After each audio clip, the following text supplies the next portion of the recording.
Emma. Volume 2. Chapter 15. Emma was not required, by any subsequent discovery, to retract her ill opinion of Mrs. Elton. Her observation had been pretty correct. Such as Mrs. Elton appeared to her on this second interview, such she appeared whenever they met again, self-important, presuming, familiar, ignorant, and ill-bred. She had a little beauty and a little accomplishment, but so little judgment that she thought herself coming with superior knowledge of the world to enliven and improve a country neighborhood, and conceived Miss Hawkins to have held such a place in society as Mrs. Elton's consequence only could surpass. There was no reason to suppose Mr. Elton thought at all differently from his wife. He seemed not merely happy with her, but proud. He had the air of congratulating himself on having brought such a woman to Highbury, as not even Miss Woodhouse could equal, and the greater part of her new acquaintance, disposed to commend, or not in the habit of judging, following the lead of Miss Bates's goodwill, or taking it for granted that the bride must be as clever and as agreeable as she professed herself, were very well satisfied, so that Mrs. Elton's praise passed from one mouth to another as it ought to do, unimpeded by Miss Woodhouse, who readily continued her first contribution and talked with a good grace of her being very pleasant and very elegantly dressed. In one respect Mrs. Elton grew even worse than she had appeared at first. Her feelings altered towards Emma. Offended, probably, by the little encouragement which her proposals of intimacy met with, she drew back in her turn and gradually became much more cold and distant, and though the effect was agreeable, the ill will which produced it was necessarily increasing Emma's dislike. Her manners, too, and Mr. Elton's, were unpleasant towards Harriet. They were sneering and negligent. Emma hoped it must rapidly work Harriet's cure, but the sensations which could prompt such behavior sunk them both very much. It was not to be doubted that poor Harriet's attachment had been an offering to conjugal unreserve, and her own share in the story, under a coloring the least favorable to her and the most soothing to him, had in all likelihood been given also.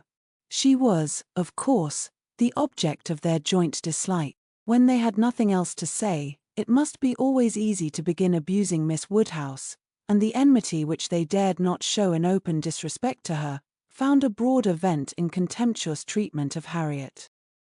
Mrs. Elton took a great fancy to Jane Fairfax, and from the first.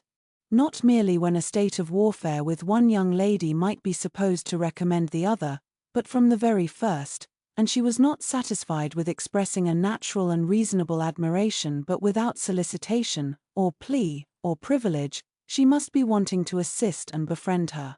Before Emma had forfeited her confidence, and about the third time of their meeting, she heard all Mrs. Elton's knight-errantry on the subject. Jane Fairfax is absolutely charming, Miss Woodhouse. I quite rave about Jane Fairfax.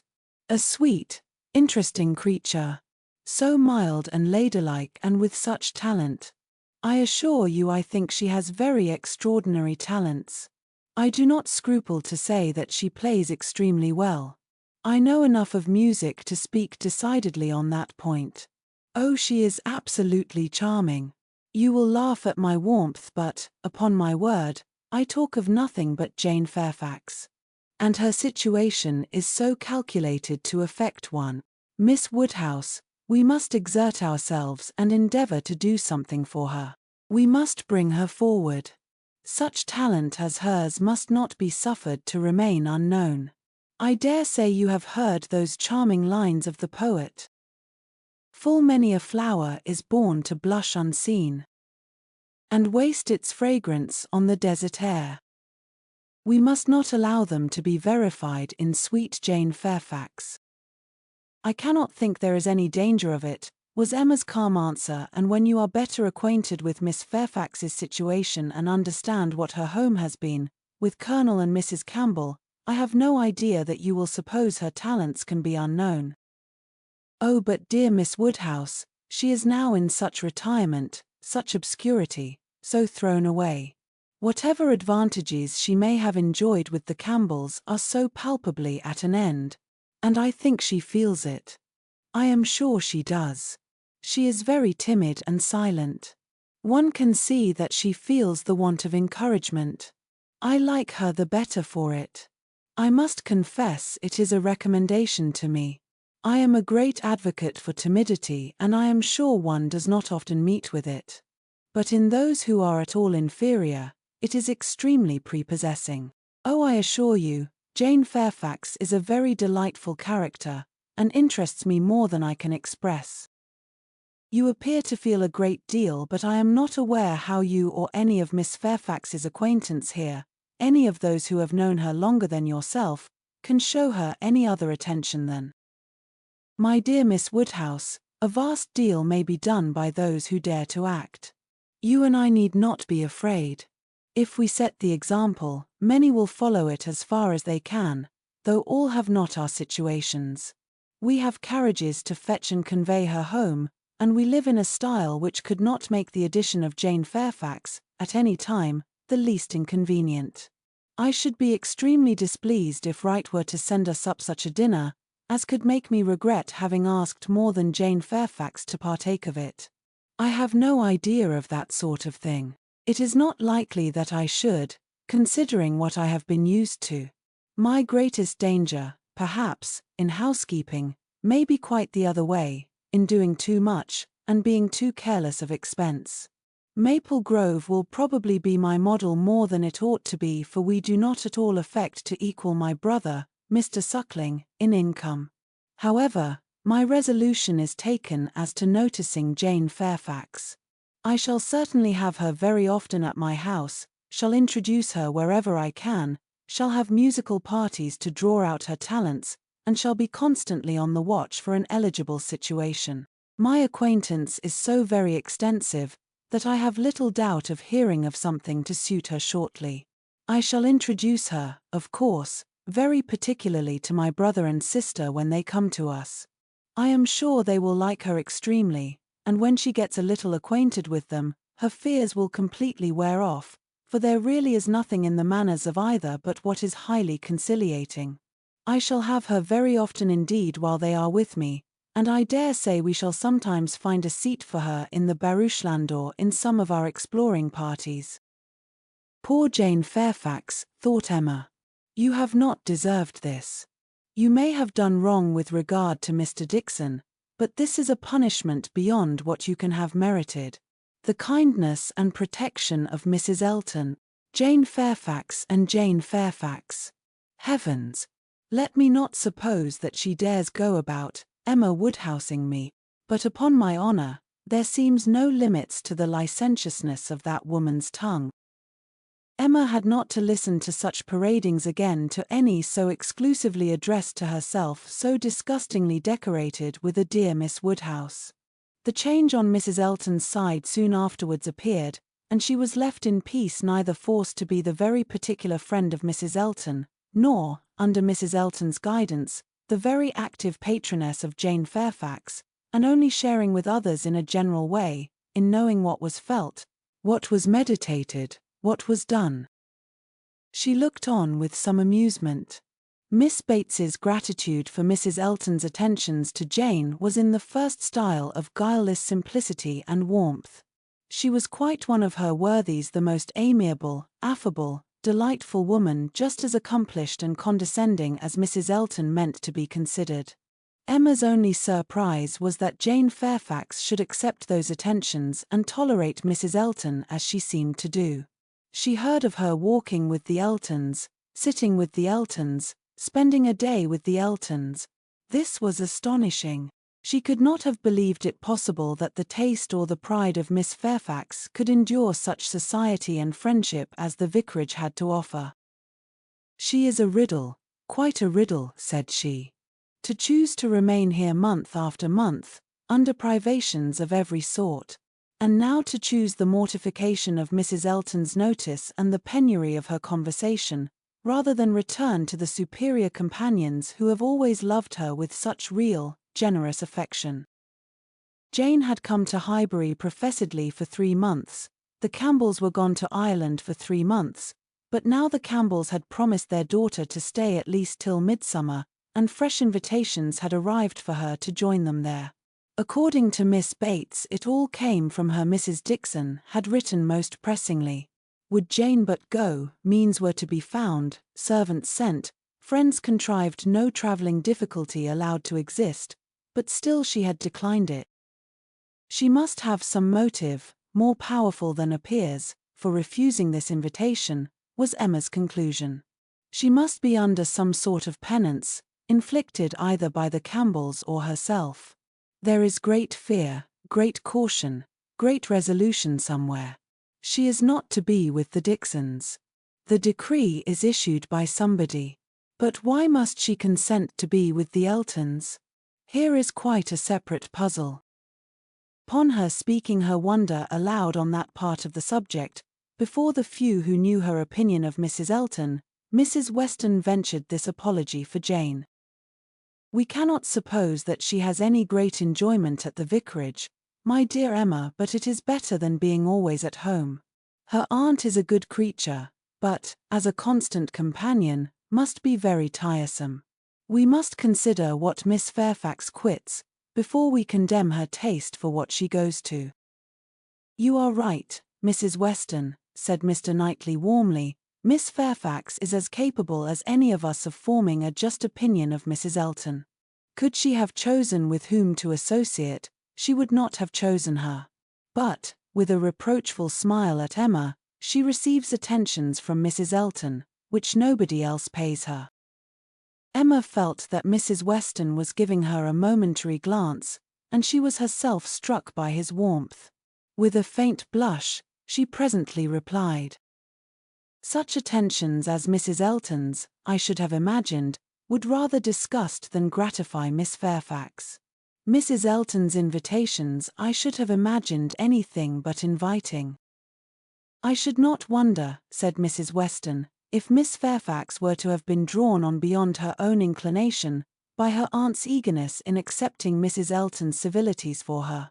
Poor Miss Bates may very likely have committed her niece and hurried her into a greater appearance of intimacy than her own good sense would have dictated, in spite of the very natural wish of a little change."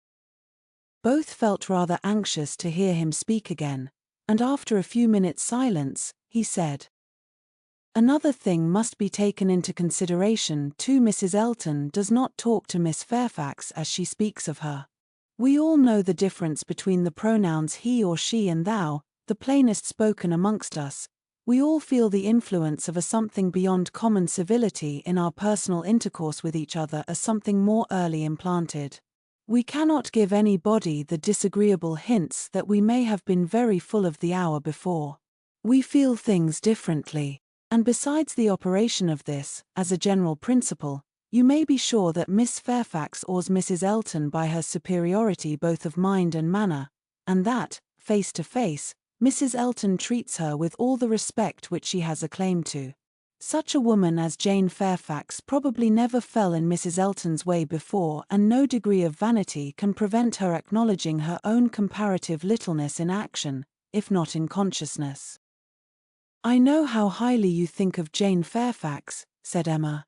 Little Henry was in her thoughts, and a mixture of alarm and delicacy made her irresolute what else to say. "Yes," he replied, "anybody may know how highly I think of her."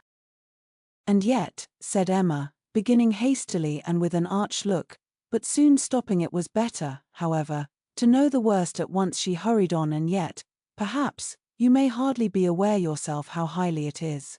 The extent of your admiration may take you by surprise some day or other."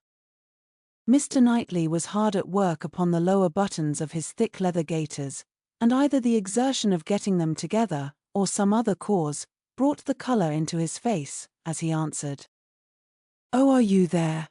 But you are miserably behindhand. Mr. Cole gave me a hint of it 6 weeks ago." He stopped. Emma felt her foot pressed by Mrs. Weston, and did not herself know what to think. In a moment he went on, "That will never be, however, I can assure you.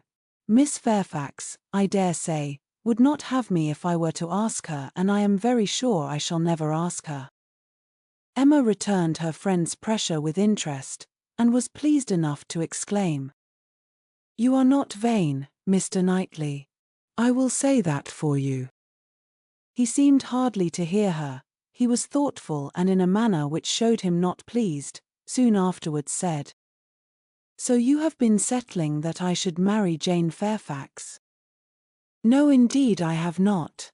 You have scolded me too much for matchmaking, for me to presume to take such a liberty with you. What I said just now meant nothing. One says those sort of things, of course, without any idea of a serious meaning. Oh no, upon my word I have not the smallest wish for your marrying Jane Fairfax or Jane anybody. You would not come in and sit with us in this comfortable way, if you were married." Mr. Knightley was thoughtful again. The result of his reverie was, "No, Emma, I do not think the extent of my admiration for her will ever take me by surprise. I never had a thought of her in that way, I assure you." And soon afterwards, "Jane Fairfax is a very charming young woman, but not even Jane Fairfax is perfect. She has a fault. She has not the open temper which a man would wish for in a wife." Emma could not but rejoice to hear that she had a fault. "Well," said she, "and you soon silenced Mr. Cole, I suppose?" "Yes, very soon. He gave me a quiet hint. I told him he was mistaken. He asked my pardon and said no more. Cole does not want to be wiser or wittier than his neighbors.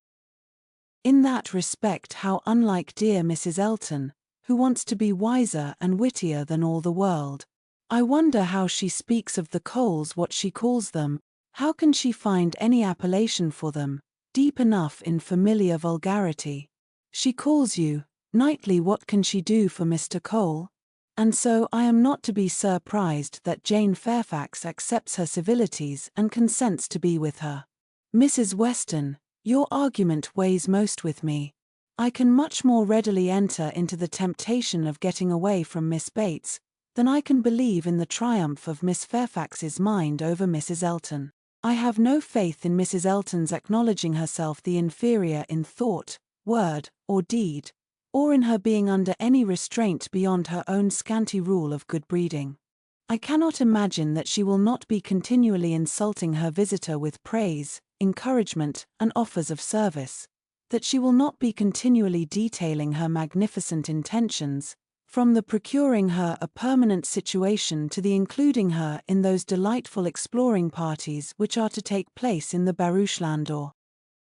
Jane Fairfax has feeling, said Mr. Knightley. I do not accuse her of want of feeling.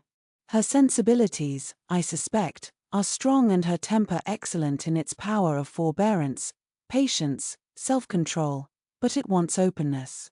She is reserved, more reserved, I think, than she used to be, and I love an open temper. No, till Cole alluded to my supposed attachment, it had never entered my head.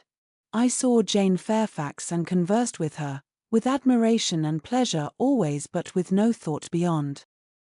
"Well, Mrs. Weston," said Emma triumphantly when he left them, "what do you say now to Mr. Knightley's marrying Jane Fairfax?"